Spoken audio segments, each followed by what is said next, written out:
at this point. No, I agree 1,000%. It's like, really, we have all these people, and these are the only two morons that we could get. And Right? And it's been like that pretty much since I was an adult. Canada's the same way, dude.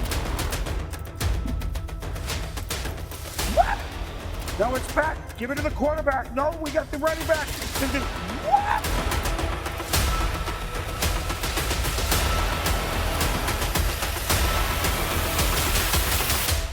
Straight off the couch. Here are the stories we're going to be chasing today. Well, we're going to be chasing week 9, so please allow Adam and I to distract you from the craziness of the election here in the United States of America, and hopefully keep you busy so you're not thinking about the stupidity for at least 45 minutes or so. With that in mind, let me bring in my broadcast partner, the ever effervescent and affable Adam Weidel. Adam, how are you today, brother? Okay, potty people in the house, I am doing well. Hope you guys are doing well too. How are you, Terry?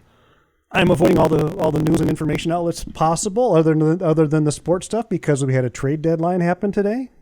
Yeah, so that was the big thing that you had to pay attention to today. It was 4:00 Eastern time was the trade deadline. Right. I didn't see a lot of exciting moves. What did you see? Khalil Herbert is no longer Chicago Bear, who was picked up by the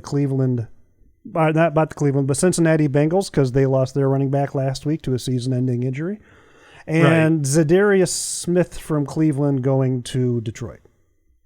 Yeah, and they needed that. They needed an edge rusher for sure with, Aiden Hutchinson down. If Detroit's a team that we think Detroit is, they need some help on edge.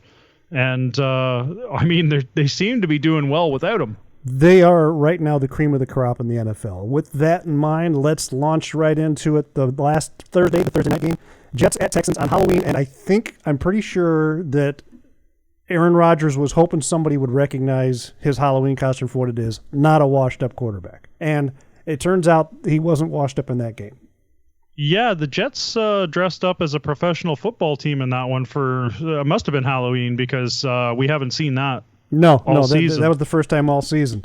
No surprises other than the fact the Jets won 21-13. The defenses on both of these teams played really strong, really well. Just the Jets outlasted them.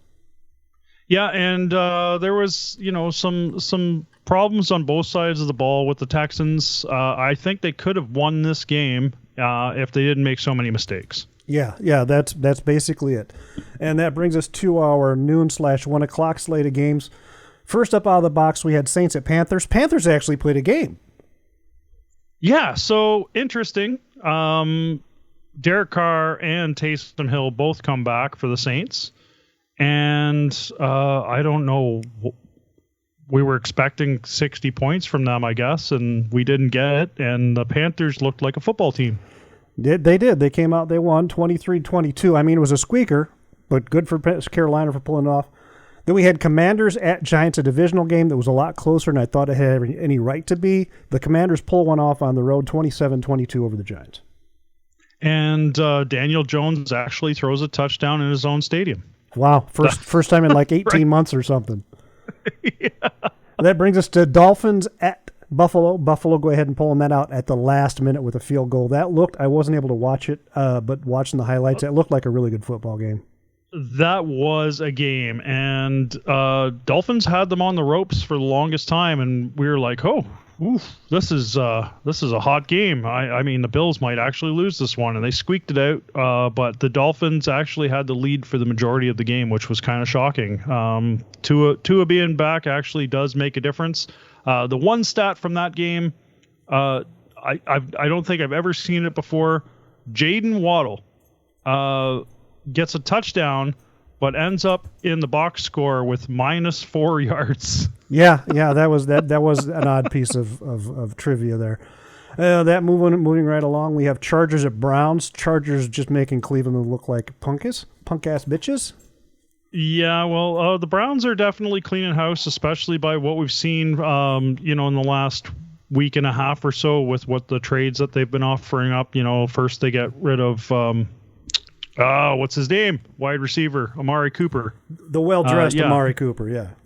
Yeah, he goes to Buffalo, and then today they made a move, and it looks like they're just going into tank mode.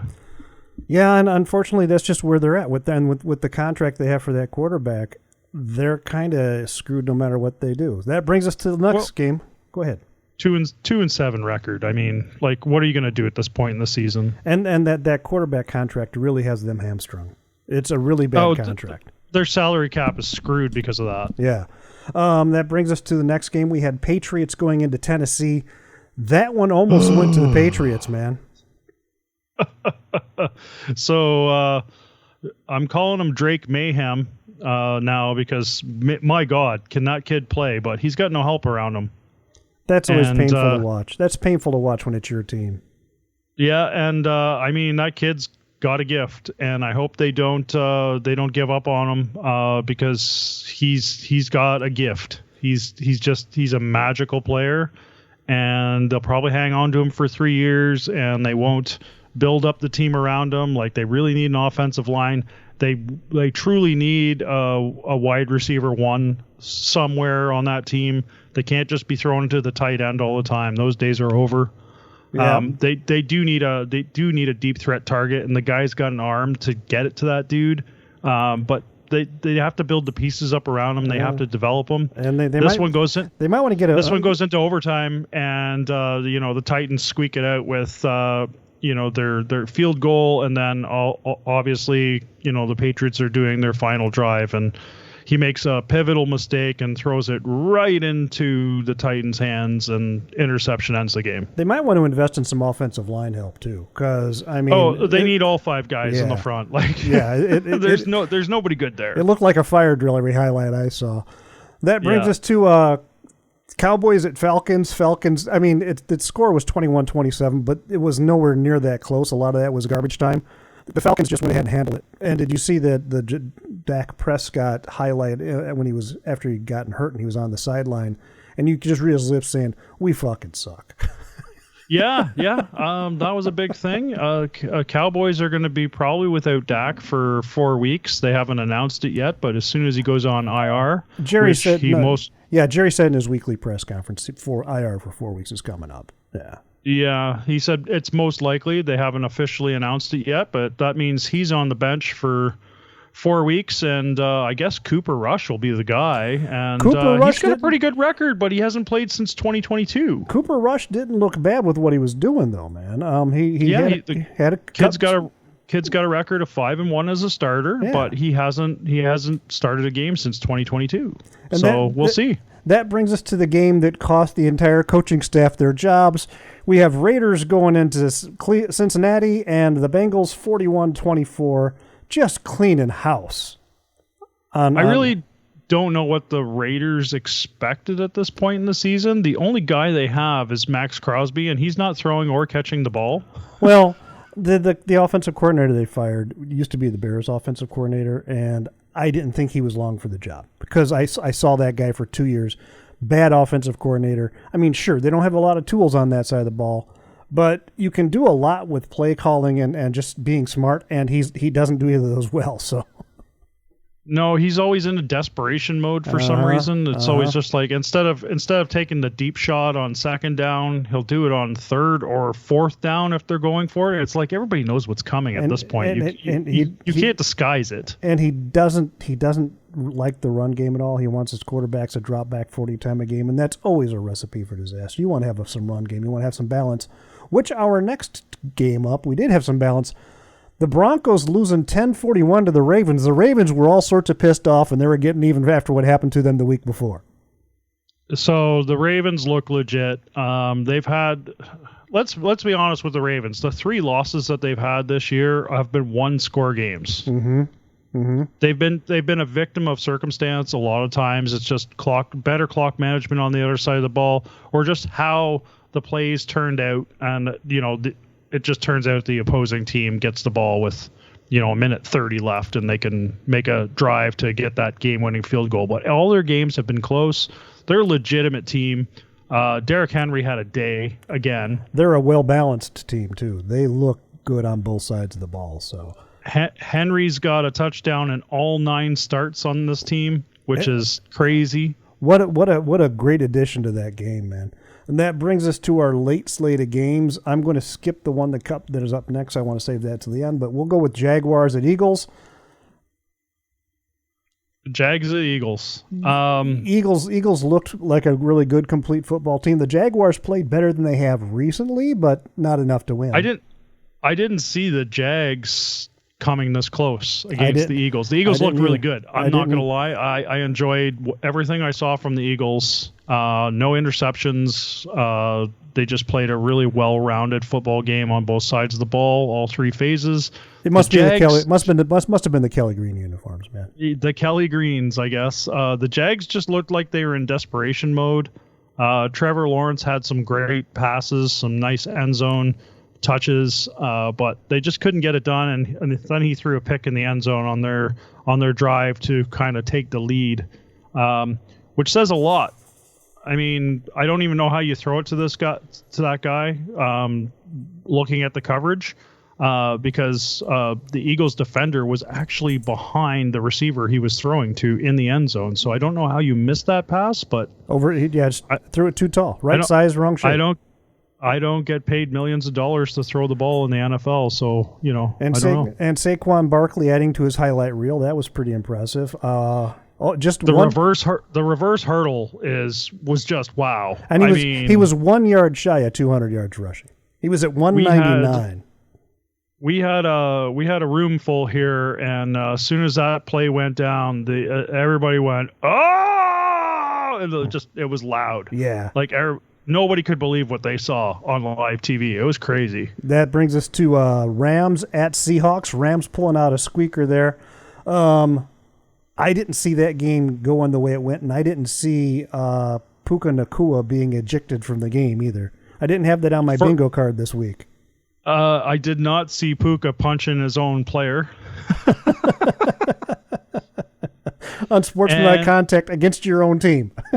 And I didn't see Geno Smith throwing 4 interceptions. One called back. One didn't count because of a penalty on the play, but he did throw 4 interceptions. So he threw 3 that counted. I did not see that coming either. Geno had the game of his life 2 games ago, and he hasn't played worth a shit since. No, they started the season off super hot, and they're on the downward spiral. And now the Rams are on the cusp of coming up and possibly winning that division. They still got to get past Arizona, but yeah, they're looking pretty good. I mean, the way the Seahawks have been playing. The Rams, I feel will, just leapfrog them next week, just because Seahawks are in this downward spiral. Whoever they're playing, it doesn't matter. I just see that the Rams are on the up, Seahawks are on the down. They still have to deal with, Arizona and San Francisco, but we can move on. That brings us to Lions at Packers. Detroit just going into Green Bay, and I don't know if you noticed the amount of Honolulu Blue jerseys in the stadium there at Lambeau Field. I was a little shocked by that. Lions are by far the pound for pound most complete team in the NFL right now. They're just something else. They're just knocking everybody out. They just have their identity set. They knew what they were doing. Even their first loss of the season was a very close game as well. So that one was a coin flip, and they've decided, hey, we're not going to take it to chance anymore. We're just going to put a lot of points up on the board so we don't have that situation ever again. I think it was nice of Jordan Love to give him that pick too. That was sweet. Oh yeah, that was a nice. That was an easy pick too. Yeah, that was a nice gift from the kid. And that brings us to our last 3 o'clock, 4 o'clock game. Chicago Bears going into Arizona and laying a massive egg. The Cardinals played a really good football game. I can't take anything away from them. There was a lot of blitzing, and Bears couldn't stop the blitz at all. Yeah, Cardinals defense, lights out. I don't know how many sacks they got on the Bears, but my God, it just seemed like I think it was 6 or 7. Play. Yeah. There was pressure every play. There was pressure every play. The Bears offense couldn't get anything going. I was worried about this after the Hail Mary, because a Hail Mary either makes a team come together and work hard and gel. Fair.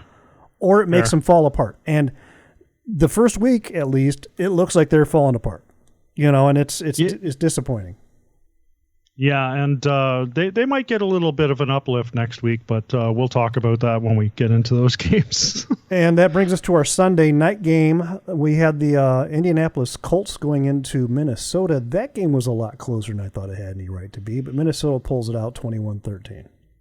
It was not fun to watch. I almost turned it off, to be honest.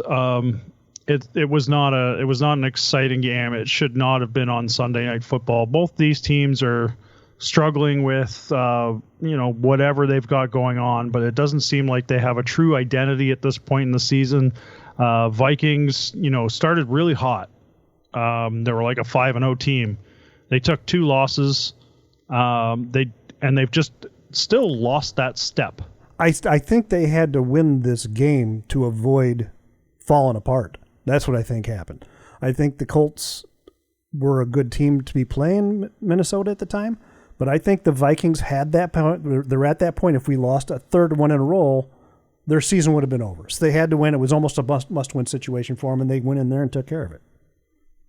Yeah, and the Colts are still alive. They're 4-5. There's still lots of football left. Vikings need to keep pace with Detroit. So, Sunday Night Football game, maybe not. It looks like they've already flexed out that Colts-Jets game in Week 11, which is nice to see. Because I don't think anybody wants to see the Colts or the Jets play on a primetime game this year. No, I think we're all done with the East Coast teams playing in primetime. Which brings us to our Monday night game. What a game. It was a good game. It really was. I didn't expect the Buccaneers to perform at the level they did. Missing your number 1 and number 2 wide receiver. And they just relied on the running game and the tight end. And they made a real game of this football game. It was a really close game, went into overtime. The Chiefs win in a field goal with overtime. No, touchdown. Or touchdown with overtime. Yeah, sorry. Yeah, touchdown in overtime, first possession, which they really need to look at these rules on these overtime games. Like the Bucs never got a chance to possess the ball in overtime. The other thing they need to look at is the officiating. There was that next to the last play where the right tackle. Yeah, this second last play, the right tackle was definitely on a false start. He got a jump on everybody else before anybody even moved, and they just kind of let it go. They didn't even throw a flag or anything. And then there was the other one that they called a guy for a face mask, and there was no. It was a hold. It wasn't a face mask, but it's a difference of 10 yards. Yep, and it's just the optics of this. I could be honest mistakes. Let's be intellectually honest here. They could just be honest mistakes and honest misses by the officiating crew. But the optics on this isn't good because it seems to happen a lot in the favor of Kansas City.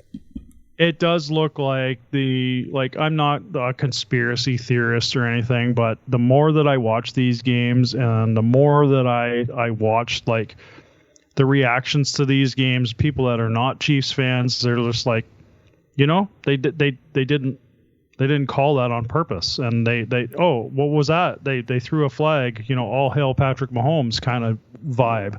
When the casual fans start making those observations, there's a problem. And the more I watch it, that false start was blatant, and it was at the 5-yard line. It would have pushed them back to the 15. Maybe they have to settle for a field goal at that point, and then the Buccaneers get the ball. But there was still 5 minutes left on the clock. I don't see. Go ahead and throw that flag. You're not doing. It's not like you were hurting them time-wise. They had plenty of time still to do it, and you still have one of the most potent offenses in the NFL. So it just the optics on this is really bad all the way around.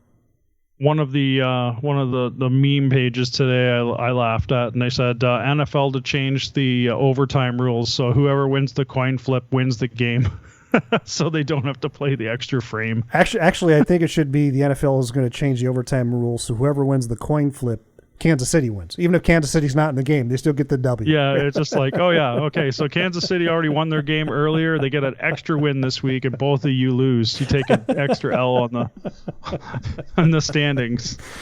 Oh, geez, he's knocking on the door already here. Already? Yeah.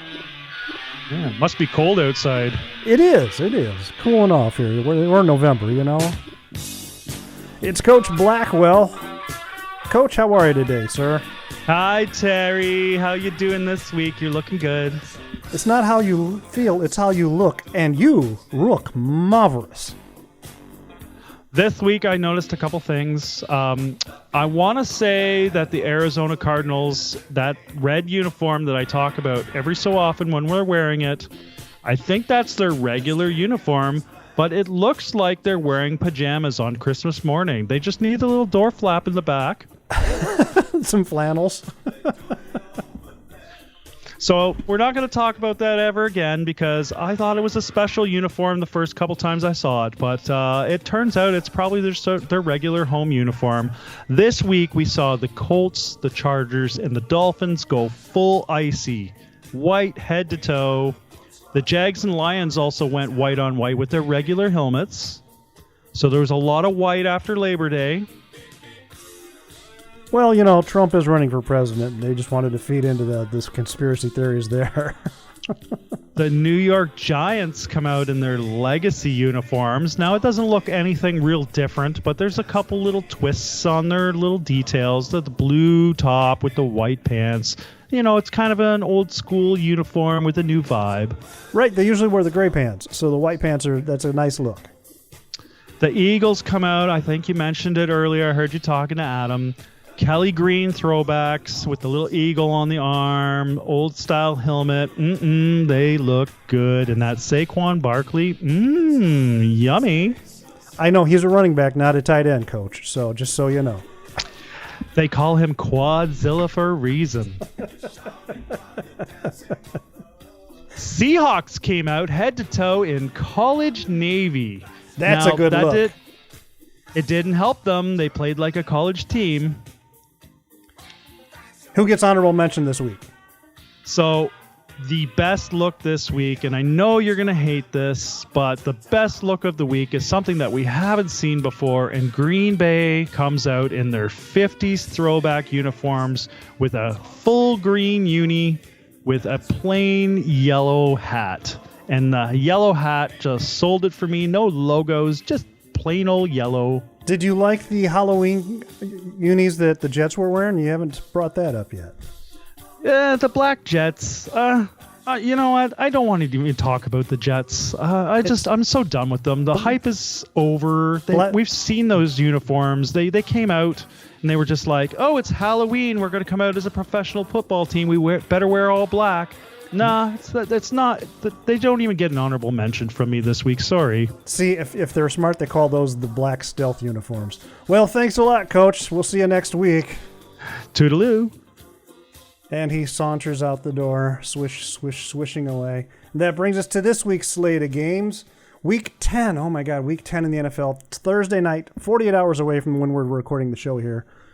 We have the Bengals going into the Ravens. We're more than halfway now. So the halfway point of the season, 4 games, was the last game that made the halfway point was the late window on Sunday. So that adds 2 games past the halfway point so far. So we have the Bengals going into the Ravens. We have to pick here. The Bengals are playing really good football, but I don't think they can beat the Ravens. I'm going to go Baltimore. I don't think anybody's beating the Ravens right now. I think they have a point to prove, and I think Joe puts up some amazing fantasy numbers. Joe Cool is gonna ball out, but I don't think the Bengals are gonna do what the Browns did to the Ravens. And that brings us to our Sunday games. We have a couple of yawn fests early. Let's get with the Giants and Panthers. I don't care who wins. Yeah, I might not. That's I don't know what Germany ever did to us for us to put. Oh, wait a minute. I know what they did to America. I don't know about Canada. We're sending the worst garbage teams in the league to go play in Germany on Sunday morning. I'm not going to watch that game. I'm purposely sleeping in that day. I'm just I can't be bothered. I'll catch the highlights on that one. I don't know anybody who wants to watch that game. I think Panther and Giants fans are not even going to watch that game. I think they're just done. They're just like, our season's washed. Too early in the day. 7:30 a.m. on the East Coast. Yeah, not worth it. That brings us to our noon, 1 o'clock games. We have the game that affects both you and I because we're fans of the opposing teams. Here we have the Patriots coming into Chicago. Chicago's home record is better than their road record at this point in time. So I have that on our slate of picks this week just because it's a special game considering we only visit each other every 4 years. So in 2028 you'll be coming to New England. Okay, sure, I can do that. So who are you taking? The Bears have been playing better at home. Both these teams need work on the offensive line. Both of them have kind of a similar problem with that. Their young quarterbacks are playing fairly well, but without any help. On the Bears side, though, we have more in the way of wide receivers and running backs than the Patriots do.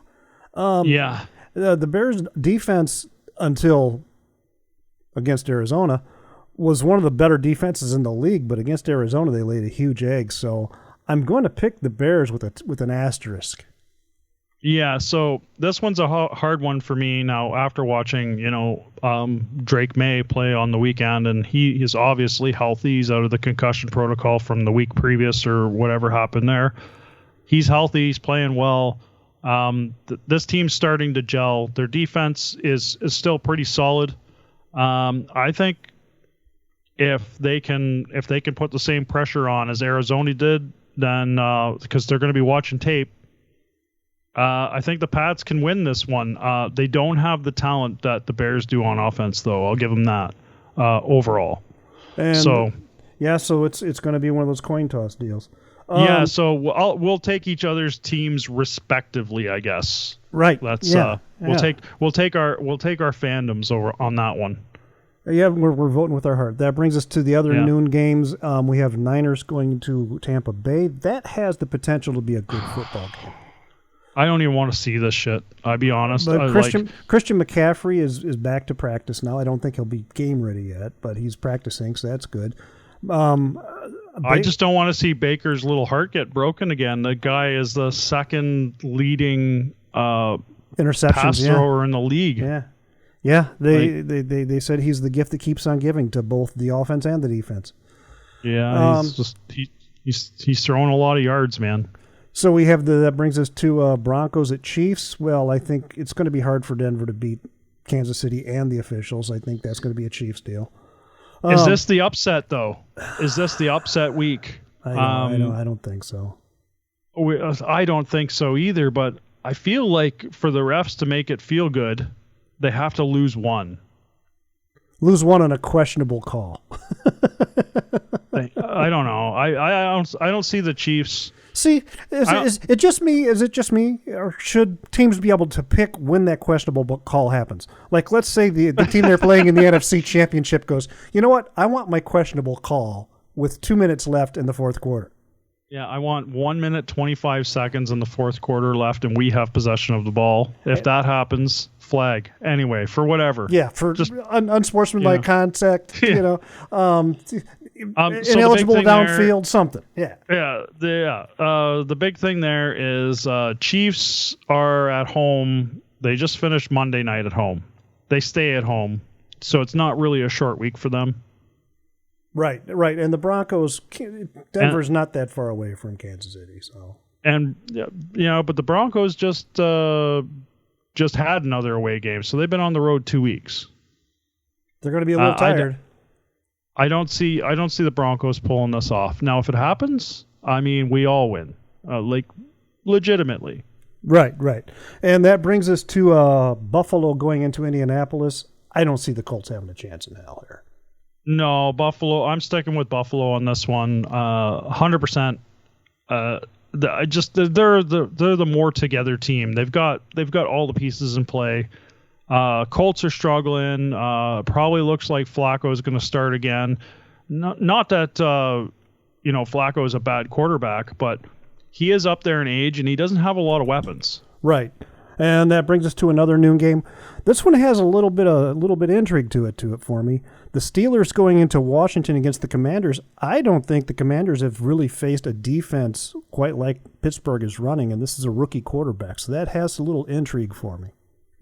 Yeah, and the Steelers just picked up a huge wide receiver at I think 359 p.m., like a minute before the trade deadline ended. I don't know if he'll play this weekend. Mike Williams from the Jets. Yeah, I did see that.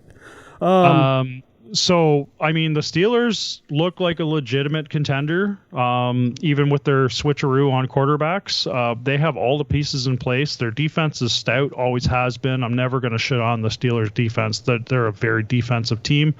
The only pieces they've been missing is offensive-wise, and it seems they're putting them in place. But the Commanders, on the other hand, also put some pieces in place on the trade deadline. So this will be a fun game to watch. I'm not going to pick it because too close to call. It's too close to call. The edge goes to Washington because they're at home. We have the Vikings going into Jacksonville. I don't see Jacksonville stopping the Vikings. This one's curious to me. The Vikings do not look like the team that they were at the beginning of the season. No, it depends on which Jaguars team shows up too. Sam Darnold has started to do the Sam Darnold stuff. He was a legitimate MVP contender in the first 5 games of the season, and the last 3 games, he has not looked like that. And that brings us... Go ahead. So this one's up for grabs. I think the Jags could take this. And that brings us to our last noon 1 o'clock game. We have the Falcons going into New Orleans. It's a divisional game. But the Saints are in free fall right now. I think the Falcons walk away with that one pretty handy. Falcons destroy them. I know it's a divisional game, and it should be like a touchdown separates it, but I think the Falcons go in and absolutely destroy them. And we have 3 late window games. We have the Titans and the Chargers. I think the Chargers are going to win that one pretty handily. I think the Chargers are trying to make a statement in that division. I think they want that. I think they want that bout with KC, and they want to be. They're working towards it. Like all these games are practice. Yeah, they want to be ready for it. To KC, they're awesome. So I think Burrow's working on it. Right. That brings us to the Jets at Cardinals. I don't see New York having a chance against Arizona. Not the way they've been playing. Cardinals are on that cusp again, man. They're leading that division right now. Mm-hmm. So they have a lot at stake here. Jets really don't have a hope in hell. I think Buffalo leads the Jets division by four games. Right.